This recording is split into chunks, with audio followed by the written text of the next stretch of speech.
you have to dink to win the game? Well, you have to dink a lot less if you follow these 5 easy steps. Pickleball lovers, please subscribe, please leave your comments, and don't forget to have a good day. What does Keith mean when he says Well, we this? want him in a dink battle with me, backhand.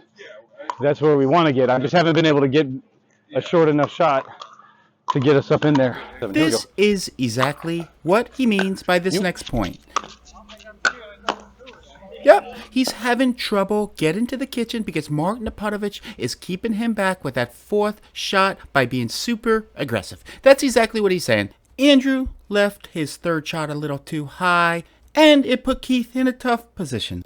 And Mark, who does not want to think much, gets exactly what he wants. Take a look at this next point. Now, this is what Keith wants.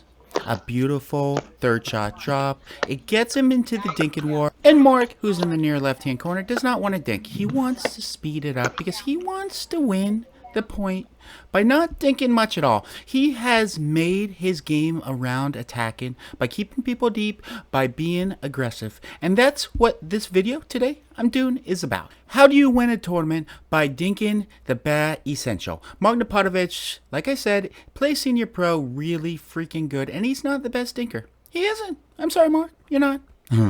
That's a couple steps you can use to dink very little and win a tournament. You have a really deep return.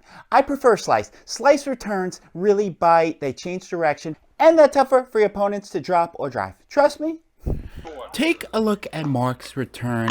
It's sliced, it stays very low. It makes Andrew's 3rd shot drop very tough, and they took advantage. He couldn't hit that more perfect. That's right, Keith. He couldn't have hit it any more perfect. That's a really good video I made on slicing the return. Check it out. It's in the top right-hand corner. Here's a look one more time. Mark Napotovich sliced that return nice and deep. Andrew actually hit a decent 3rd shot drop. Mark Johnson hits a beautiful 2-handed backhand. I would have liked to see Keith be a little farther back. Take the 4th shot out of the air with spin and power. I like to get under it, really brush up on it, keep them deep, hit it at their feet, mix in a 4-shot drop shot once a game, sporadically. Keep your opponents back. That's what Mark Johnston, who's playing the US Open at 5-0, does. Keeps them back. Even when Keith tries to get up, he approaches a little too fast, and they see that. So if the opponent is approaching a little faster, go at his feet if you can, but he went actually in the middle, and that works. And Mark Napotovich is ready to put it away. They keep him back. They don't have to dink. That's what this video is about. Now, Mark Johnson could have conceded the dinking war right here. He's a good dinker, but he kind of pushed the issue. So that's a fine line. Sometimes I get in trouble doing that. 3, drive your 3rd shot. This provides opportunities for the shake and bake. You can also drop with lots of spin. Sometimes this is actually more effective in doing the shake and bake. It really is. Now, they do not do the shake and bake this point, but take a look, top right-hand corner. I've done a video on shake and bake in the past, but right here, Mark Napotovich just has a beautiful drop with spin. Keith took it out of the air.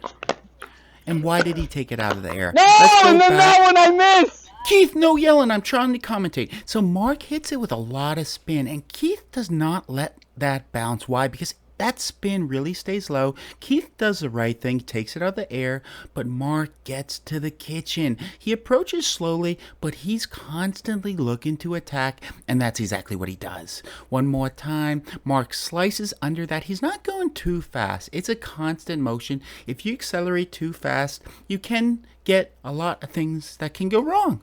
And he really approaches, and that's strategically. He's not shaking bacon, but that's a good video. And he attacks. 4, whenever you get a dead dink, speed it up strategically. Go at the right elbow for right-handed player. Look to win on the continuation, but speed it up when you get a dead dink. That's all I'm saying. Mark Napotovich is constantly looking to attack. He's in the top right-hand corner. And take a look at this point. It looks like Keith and Andrew are going to get to the kitchen pretty easily. And they somewhat do. Keith probably should have slowed that down, but Mark recognizes it. And we're going to go in slow motion. I know it's confusing people. So it hits the net. Mark pretty much plays it as a dead dink, attacks Keith. Most people would have just hit a dink there and got into the dinking war, but Mark wants to speed it up. He knows exactly what he's doing. He's looking to put away the next ball, not the put away. And that's very smart. Take a look at it one more time. He hits Keith's right elbow. Keith falls back, and then they get control of the point. You don't have to hit a winner off that first speed up. You don't. And he puts it away. It makes it that much sweeter.